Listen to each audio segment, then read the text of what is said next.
Throughout the 1-year war, Zeon deployed a lot of mobile suits, meaning that they also had a lot of mobile suit squadrons and mobile suit ace pilots with their own personal emblems. And in today's video, we're going to have a look at those. Some of them I will have to censor to not get into trouble with YouTube's policies, but if you want to see the uncensored versions, all emblems and their explanations are taken from the first and second MSV handbooks. The first one focuses on the Zaku, and the second one focuses on the rest of Zeon's machines. So the order in which they appear in the books has also influenced the order in which they appear in this video. So, starting with Lieutenant Shin Matsunaga's White Wolf, that was used on his Zaku 2 High Mobility Type R1A. He had become known as the White Wolf of Solomon, and the emblem was prominently painted on his Zaku's shoulder shield. It managed to stand out so much that even in space, it was easily recognizable. Less recognizable, though, was Lieutenant Commander Johnny Ryden's Unicorn emblem, that was painted on the elbow of his Zaku 2 High Mobility Type R2. An emblem that he'd been using ever since he piloted the standard Zaku 2 F-Type.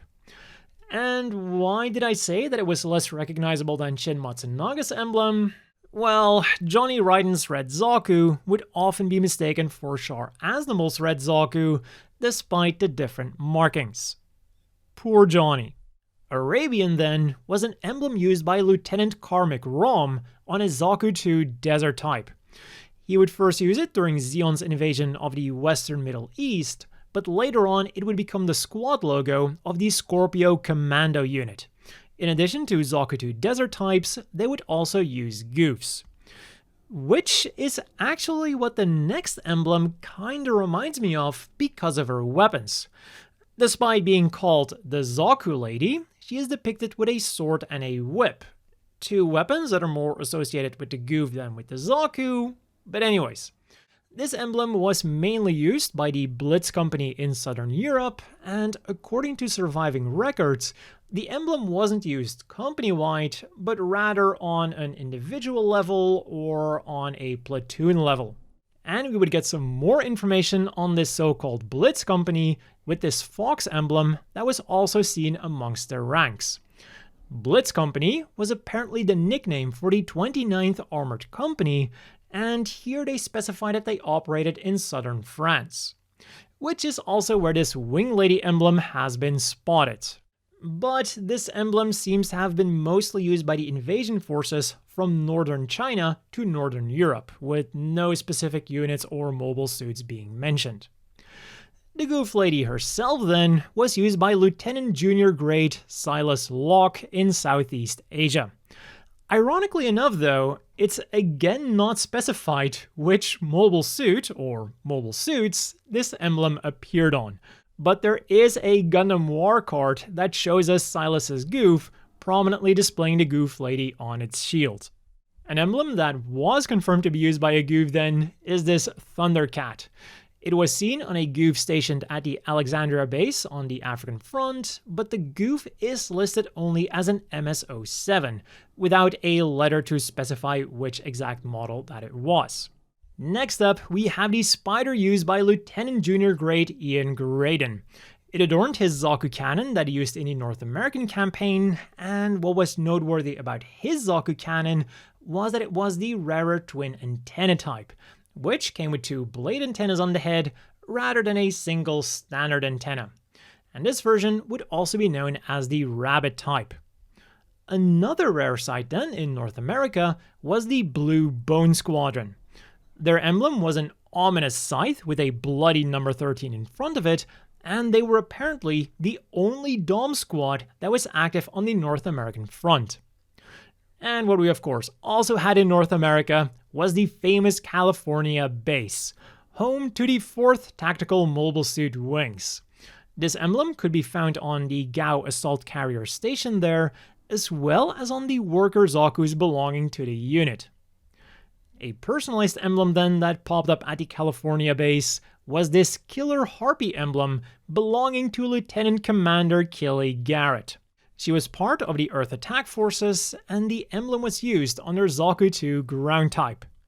And yes, this is the same Killy Garret that would later on appear in Code Fairy. Meanwhile, on the Indian subcontinent, we could find this Saber Tiger emblem. It was used by the Saber Tiger team and featured a tiger with a saber set in front of an orange sun. And around the same area, the China Lady emblem could also be spotted. It appeared in South Asia and would mostly be used by the Zeon air forces in the area, which might also give the pretty bomb text in the emblem a double meaning. But it would also be used by mobile suit pilots in the area, with the most famous one being Lieutenant Junior Grade Malraux Gaim in East Asia. He used a dark brown MS-07B Gouf, and his entire unit would adopt the China Lady as their personal emblem. Another Zaku cannon then belonged to Ensign Alfredeano Ram, and definitely had one of the crazier emblems out there. In the background, we've got a shark rocket with fists, and in the foreground, we've got a penguin with a Zaku cannon head. And as you can tell from the illustration, Ensign Alfredeano used a Zaku cannon with a standard single antenna. Oddly enough though, this machine was described as being active in North Africa, whereas the African penguins can be found in South Africa. But maybe that is because his main area of operations wasn't actually North Africa, but North America, where there was once a penguin roaming about, the Great Auk. So, while the text blurb of his emblem in the first MSV book says that he was operating in North Africa, his character profile in the second MSV book places him in North America as a part of Ian Graden's Zaku Cannon Squad. Here, he's also described as being under the command of the California base, and that by the end of the war, he was active in Florida. So he definitely got around. Back to the Zaku 2 desert type then, with the Karakal unit.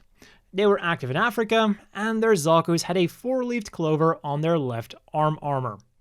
And another emblem that was spotted on the desert type was this Killer Bee emblem. It was painted on certain units operating in the southern Middle East, but that is unfortunately all that we know about it. The Black Trisars, on the other hand, probably don't need that much of an introduction, but their iconic emblem does have an interesting story that I don't think many people are familiar with.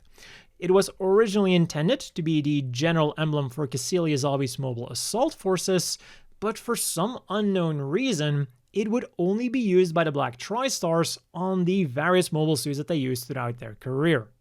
The following two emblems then were used on Zaku 2 High Mobility Type R1s, but we unfortunately again don't have too much information on them.